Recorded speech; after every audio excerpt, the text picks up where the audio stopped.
For decades, Canadians were told a simple story, that the United States would always be our closest partner, our largest customer, our strongest economic anchor.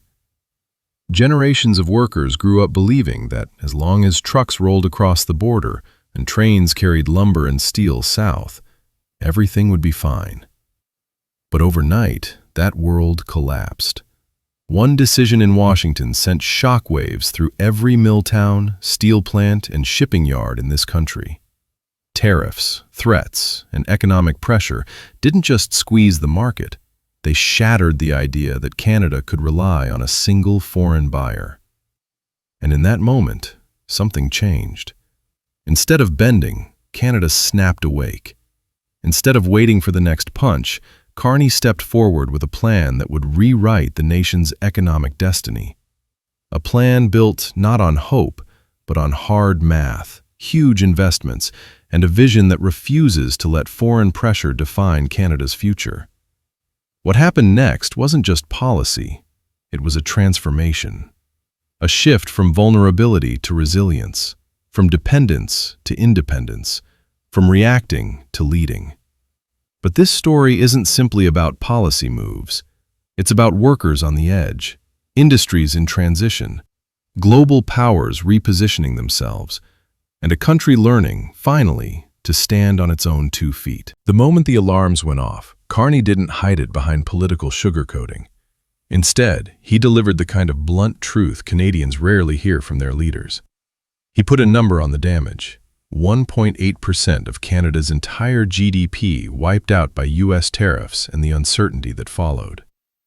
That's not just a statistic. It represents $50 billion evaporating from the economy. It's the equivalent of $1,300 disappearing from the pocket of every Canadian, whether they worked in steel, lumber, farming, tech, or retail. You could almost feel the air shift as he spoke. For years, governments treated the U.S. relationship like a law of nature, unchangeable, reliable, inevitable. But Carney framed it differently, almost like someone describing a breakup that was obvious to everyone but never acknowledged out loud. He said the era of deepening integration was over, gone, finished.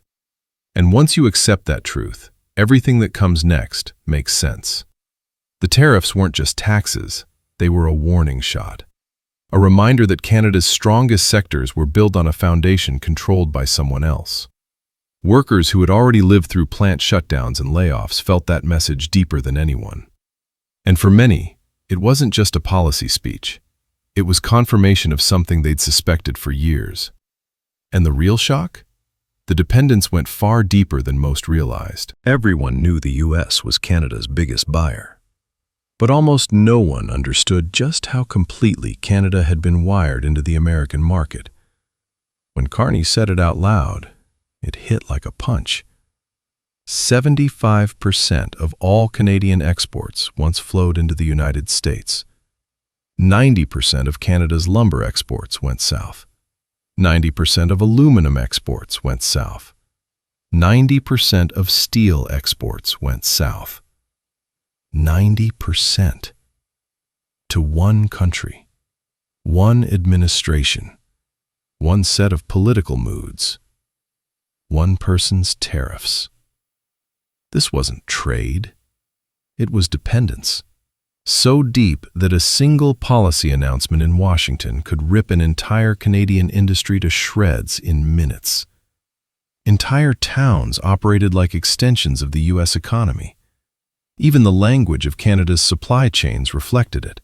People would say the American market, not the global market.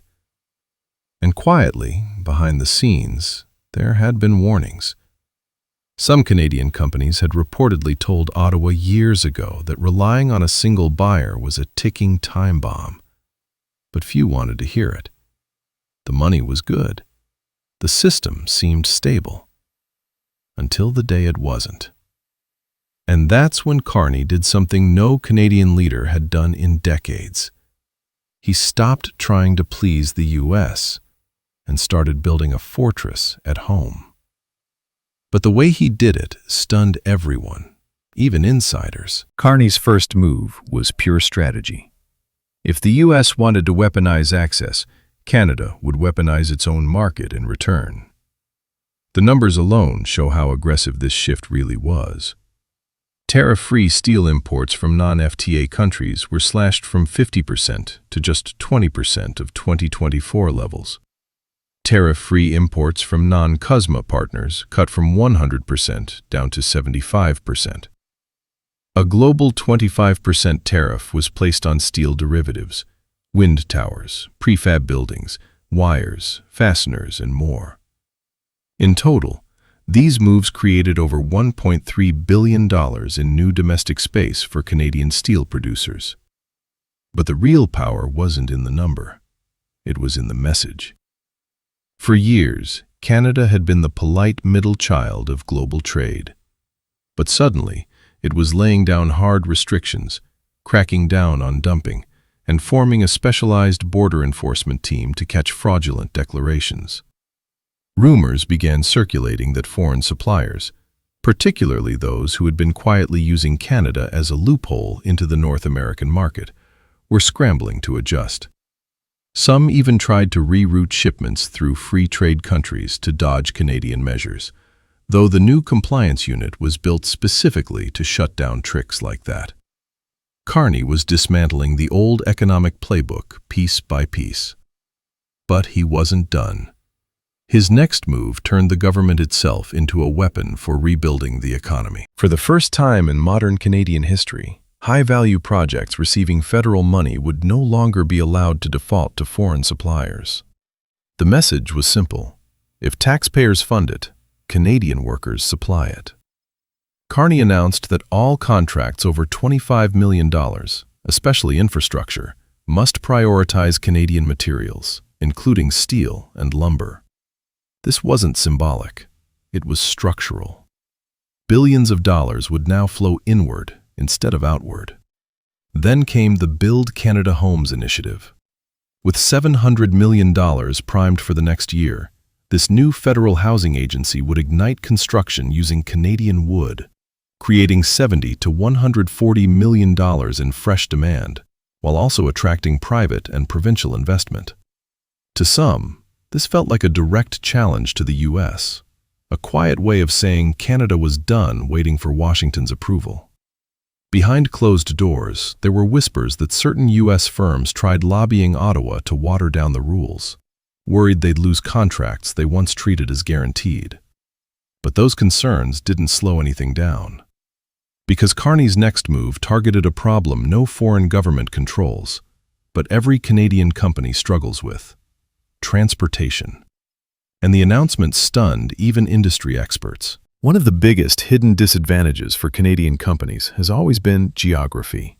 Country too big, distances too long, transport too expensive. A mill in British Columbia sending product to Ontario competes not only with American suppliers, but with the brutal cost of shipping across Canada. So Carney detonated the problem at its root. He cut interprovincial freight rates for steel and lumber by 50%. Not small cuts, not modest incentives. Half. The government will directly fund CN and CPKC railways to make it happen. For companies in Atlantic Canada, the prairies, the north, and the coasts, this was like unlocking a door they never thought they'd get to open. Suddenly, Canadian mills in remote areas could compete, really compete, with American suppliers sitting much closer to major markets.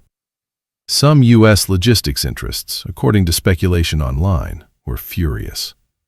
Canada wasn't just protecting its industries, it was making them cheaper, faster, and more flexible than before. But cheaper shipping didn't solve the most human part of the crisis: the workers who had survived blow after blow for years. And that's why Carney's next announcement hit the deepest. Instead of telling workers to adjust, retrain, or wait for their industries to magically recover, Carney delivered direct support that targeted the most painful realities of economic transition. The biggest shock was the change to income replacement. Workers facing reduced hours or shared job programs would no longer receive just 55% of their wages. they'd now get 70%.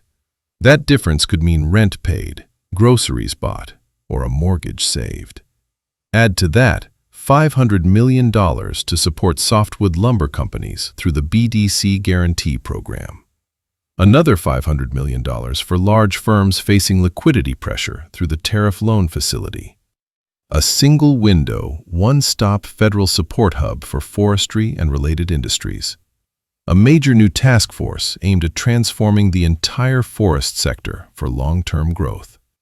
It wasn't charity, it was stabilization. Because without workers, none of these industries survive. There were even rumors, some coming from union circles, that certain corporate executives wanted tougher cuts with fewer supports. But public pressure, worker groups, and the political stakes made that path impossible.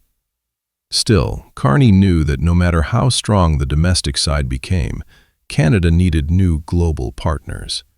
If the U.S. wanted to shut doors, Canada would open others. And the size of those new partnerships shocked everyone. While Washington was tightening tariffs, Canada was shaking hands with some of the wealthiest investors on Earth.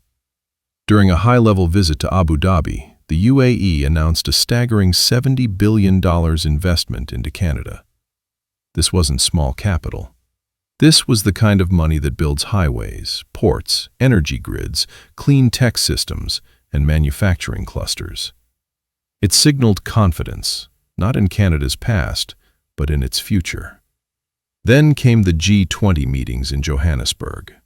Amid all the global negotiations, Canada launched talks toward a foreign investment promotion partnership with South Africa, one of the most resource-rich nations in the world, with massive growth potential. These weren't symbolic gestures, they were strategic realignments. Canada was telling the world, we have options, we will not be boxed in. Some online analysts even suggested that certain U.S. officials were quietly nervous, worried Canada's diversification might shift the North American balance of supply chains, capital flows, and influence. What once looked like a country desperately clinging to a single trade relationship was now positioning itself as a global player with multiple high-value partners. And this brings us to the question viewers always ask. What does this all mean for the future? Canada's transformation didn't end with new investments, rail reforms, or billion-dollar partnerships. In many ways, all of that was just the beginning. When Carney laid out the plan, he wasn't just responding to tariffs. He was rewriting the rules of how Canada behaves in a world where old alliances can shatter overnight. And that's why the final part of this story isn't about policy. It's about power. For decades, the U.S. assumed Canada would always fall in line. Policymakers in Washington believed Canada had no choice but to accept whatever came down from the White House. Tariffs, conditions, threats, pressure. But what's happening now flips that script completely. Canada isn't begging for exemptions or waiting for goodwill. It's building a system where no single country can disrupt its future ever again. And that shift has consequences far beyond politics. Industries that once lived and died by American demand are suddenly being fortified at home. Workers who once feared every economic dip are now backed by stronger protections. Companies that once relied on U.S. contracts are now being pushed to innovate, expand, and compete globally. Canada, for the first time in decades, is behaving not like a dependent economy, but like a country preparing for sovereignty in the global market. But this new chapter won't be calm. There's talk online, unverified but growing, that the U.S. may escalate with even harsher tariffs. Some speculate that American corporations could threaten to leave, hoping to pressure Ottawa. Others believe Canada's new alliances will trigger a quiet scramble in Washington to pull Canada back into its orbit. What's certain is this: the economic balance of North America is shifting, and Canada isn't standing still. It's accelerating, adapting, and stepping into a future where it no longer waits for permission. Because once a country learns it can stand alone, everything changes.